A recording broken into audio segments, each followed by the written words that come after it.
Well, 2012, you're on tour with New Edition, and Whitney Houston dies. Ooh, that was a brutal day. My God. My God.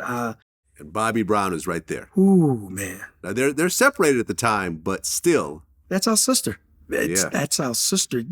Listen, even when they were separated, we still see each other and hang out because she would still come over to the house, Pop Brown's house and stuff. So it was never like just even because they were apart that we didn't see her or she was no longer part of the family, so man, we were, my goodness, everything was like a haze. It's just even remembering hearing the words that had happened, and we're at the building for sound check, and that comes, you get the word, and you're just going, God, please tell me this is a joke. Please tell me this is a joke. Please tell me this is a joke. Whew, man, that was brutal. Yeah. That was brutal. I think some of the, when you look into the story, for example, I had read when I was reading the stories about Whitney at the time that she had died and they did the autopsy, she was missing like half of her teeth. You know what I'm saying? Her drug addiction had gotten so far that she was literally half of her teeth were gone. Yeah. It always, a lot of times Bobbi was blamed for the addiction in that family, but a lot of times, from what I heard, Whitney was the one that actually got addicted early and kind of got Bobbi on that as well. And then Bobbi tried to separate himself a little bit and she kept going. Much respect to her brother who finally set the record straight because Bobbi had to wear that one. Right. He was always blamed for taking this princess of America and somehow corrupting her, but her brother, that's not really the story. Her brother set the record straight. Yes. And so grateful for that because, he had to wear that for many, many years.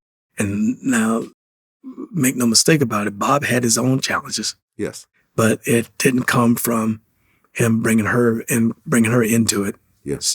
That was not the case. And he was, had to wear that, was accused of that for many, many years. Yeah. Well, right. And then 4 years later, his daughter died.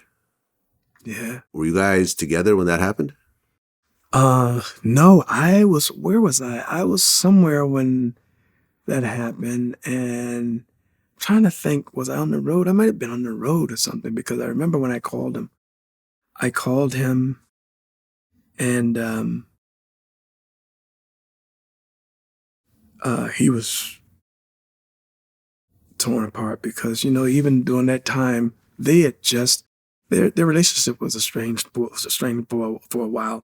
And they had just really was starting to kind of bond back in and starting to, to hang and communicate and all that stuff. So it was just like, man, that's what was so brutal about it because they were just getting to that point, back to that place. And it was just, that's our niece. Yeah, I interviewed Landon, Bobby's son. My dad's not a super emotional person. Mm-hmm. My dad can react a kind of way to a scenario when it happens. When it occurs, he's ready for it. So his first thing to say to me was, where are you? What are you doing? Okay, you're far. Where's your sister? Immediately. So we're on the same page. Because as much as I want to react to her passing, that's not what I can do anything about. It's done, it's gone, it's over. I need to figure out where my sister is, who's around her, because if she's around some idiots, this is not going to be okay for my sister. As traumatized as she probably is right now, someone around her can make it that much worse.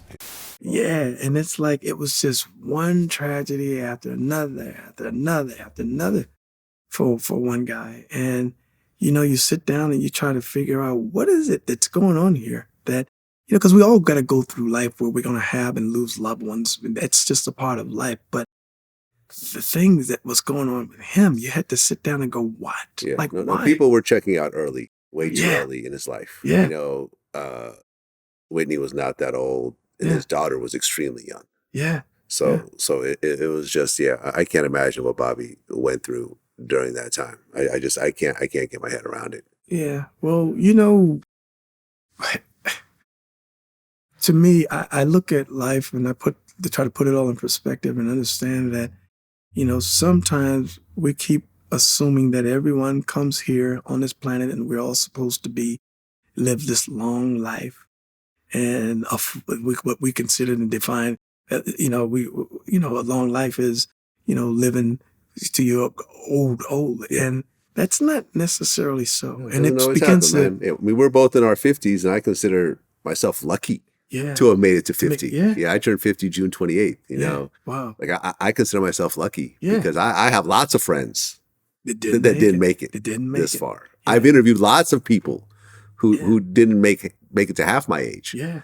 So it's yeah, man. It's crazy. In life, I And, think for most of us, we get so comfortable and so content and so we just take life for granted that we really believe and think that we're all supposed to come here and supposed to be here. Yeah. And unless you live a full life, grow old, that, Yeah, no, growing old is a gift. Yes, It's a it gift, is. and not everyone It is given that It's gift. given that gift, and I think about that a lot. And that's not everyone's This is why I per- try to stay healthy. I lost weight. I exercise every day because otherwise, Give yourself man, listen, something I to- have a close friend who I grew up with who's the same age, and he's missing half his teeth. Yeah. Because of drug use, cocaine use throughout his life. Like I've seen it. I see what happens if you could constantly abuse yourself. It doesn't end up Very well well. by the time you start to get older. Yeah.